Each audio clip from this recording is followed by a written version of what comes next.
Hi, good afternoon. My name is Antonio Nelson, Dr. Antonio Nelson, that is. Can you introduce yourself? Good afternoon. My name is Dr. Jerslyn D'Souza. Nice to meet you, Doc. Same here. So, a little background about me is I'm from Trinidad and Tobago. Started off, firstly, I want to thank you for everything that you've done for me because you've been a mentor for me, and I just wanted you to give you the opportunity of introducing yourself to the podcast. Okay. All right. Do you want to give them a little background information about yourself? Yeah, sure. So I actually attended Life University from 2010 to 2014, 15. I currently practice in New York. That was the only state that I decided to get licensed in. Been practicing about 8 years now. I started off associating with a doctor for about 7 months, and then I opened up my own clinic in the Bronx. I was there for about 1.5 years, and then I opened up a secondary office in another part of the Bronx. So I had two offices running conjunctly. About 2017, going into 2018, opened up another office in Brooklyn. So I had 3 running concurrently with another doctor who happened to graduate from Life University as well, I believe in 1982.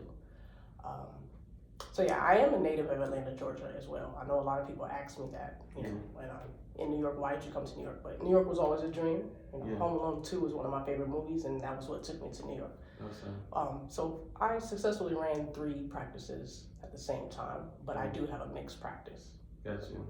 And I think it's very important that you mention a mixed practice because for me, so the purpose of this podcast is to reach out to the mass population, not just like one particular person, one particular age group, one particular field of profession. I want everybody to know the importance of like both the chiropractic field and the medical field. So I found it very interesting that you mentioned a mixed practice.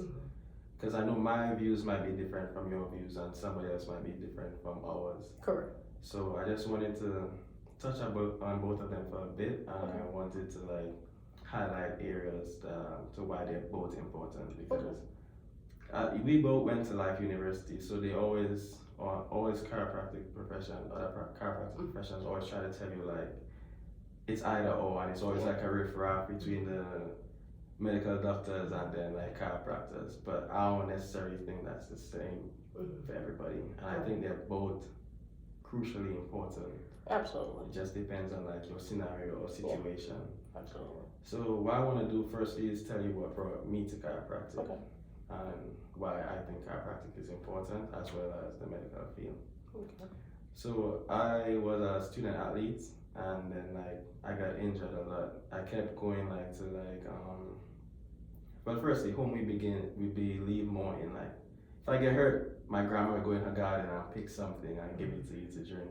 But there become a point where I was like severely injured, and like that would just help your blood like circulate more, get rid of inflammation and stuff like that. But like your body always needs that like push. And that's what chiropractic was to me. So the first time I like experienced chiropractic was actually in my home country, and that inspired me to want to study and become a chiropractor. So the second time for me was when I moved to Boston, Massachusetts. And I just went to the chiropractor like every other day because I couldn't walk, believe it or not, because I got like a knee to like my back. I can walk, and my mom had like a family friend that his brother went to Sherman College, South Carolina. So he's who like actually introduced me. So then I decided to come to America to study before I actually became a chiropractor. So that's what brought me to chiropractic, like personal injury and stuff like that. As well as like, so the chiropractor I went to, the one in America that is, he had like, for example, you probably saw in some offices that they have like medications, vitamins and stuff like that. His office was like that. And he always explained to me from his point of view, like why this and why that. Because also some people, their body, they just can't get certain vitamins because of certain things. Maybe we could talk about the anemias, like megaloblastic and pernicious and B9 and B12, and why the body can't get like certain things. But that's what worked for me and why I decided to like study chiropractic and why I like incorporating the medical field, because it's like there's only certain things and how far one or the other could take you. Like I know I've spoken to you about this before, but like, for example, if you're in a hypertensive, like your body goes into a hypertensive shock, I can't just like adjust you and expect you to be fine. You definitely need to go to the hospital. You definitely need to see a medical doctor and get medication that could bring your blood pressure, your blood level, everything back down to normal. And then there's certain things medical doctors can't do, like they can't move bones. They can't like help with like your cervical radiculopathy. They can give you medication for the pain and the symptoms after everything, but they just can't. So I think they're both important from my perspective, and they should always like, well not always, but for the most part work together. It's not like, it shouldn't be like a riff-raff. But that's why I think it's important for like the mass, the population. But you could share your. Well, for me, you know, we've spoken a lot about the medical route and chiropractic route. In my family, I have several generations of medical doctors, so I am very closely related with medical doctors. But what actually took me into chiropractic was I actually ran track in college, and our coach utilized a chiropractor for the team. And that chiropractor actually, he sends a lot of students to this university. And he was like, why don't you check it out, see how you like it. But even prior to that event, my mom she's an accountant. So she used to suffer from carpal tunnel. That's what they call it. And she was going to get surgery. And a friend of hers at her job suggested she go to a chiropractor first and try it out. So she went, she saw the pain subside a little bit. I think about maybe 2 or 3 treatments, and then it was gone. So at that point, she didn't get surgery. She said, oh, well, maybe you should think about this also as a profession. So, I thought about it, but even with track, I was similarly injured as well. I actually had a spina bifida in my lumbar. So there was a time where I went to stand up, it was excruciating pain. So the coach had the chiropractor come and he adjusted me, and after about 2 or 3 days, it subsided. I said, you know what, let me try chiropractic out. And so that actually what brought me to the university. But as far as, like you said, there are some avenues that chiropractic can only take you so far, and there's some avenues where medical.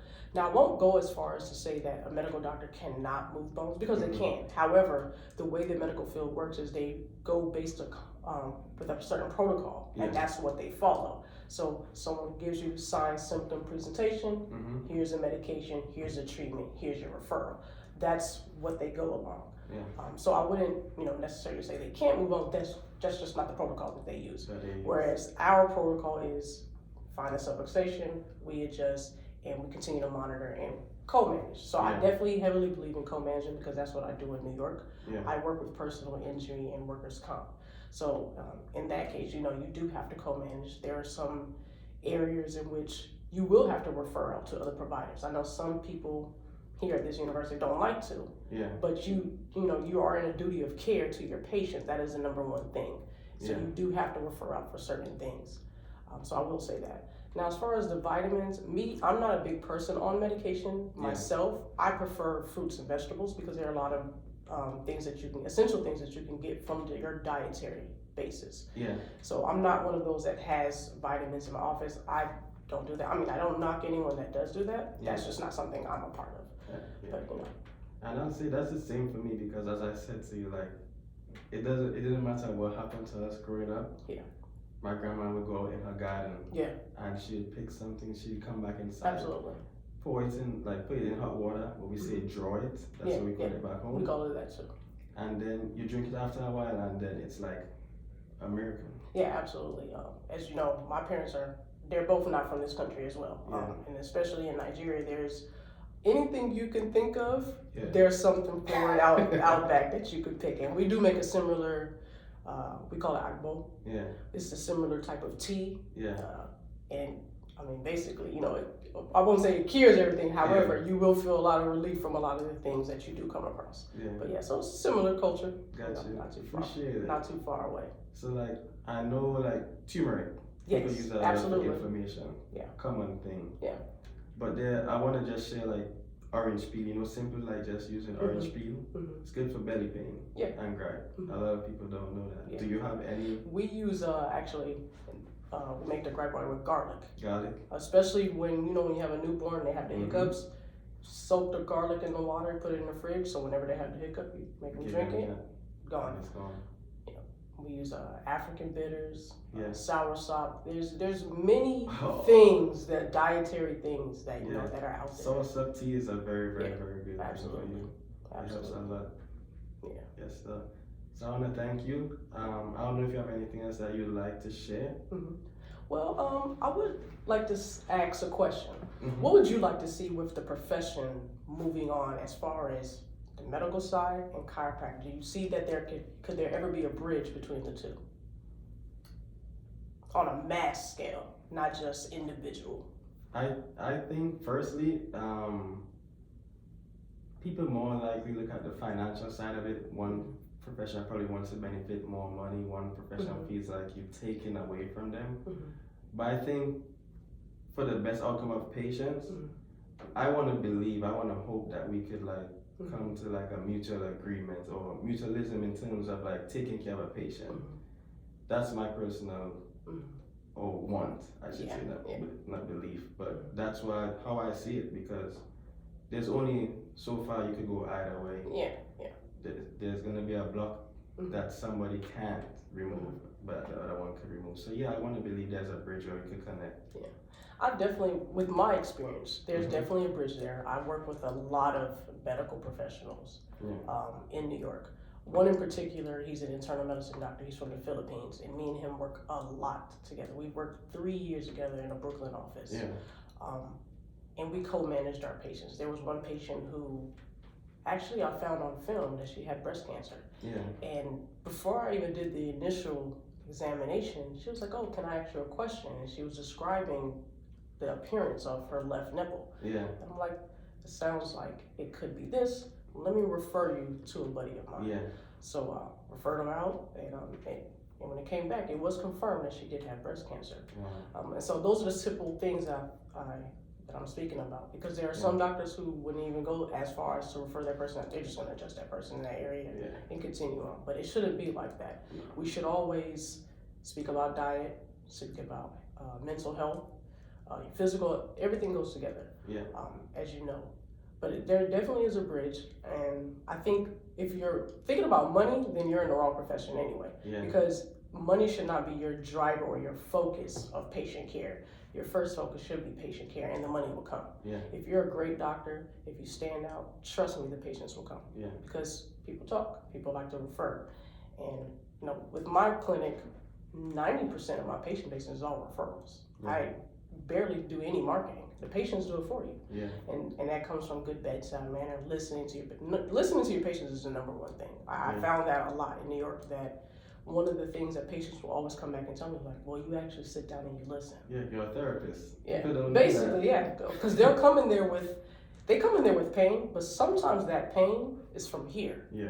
You wouldn't believe some of the things that people are dealing with outside of their physical pain, and it adds to it. It adds to that burden of stress. Trust me, the money will come. So if anyone's thinking about money, as long as you do what you're supposed to do, the money will come. And I like how you said that it comes from up here, because they did teach us back in school that there are 3 T's, and thoughts is one of them, right? So it definitely could lead to what we call subluxation. Absolutely. Anything else you'd like to add or ask? Anything you would like to ask me? I think I know a great deal of information about you. Okay.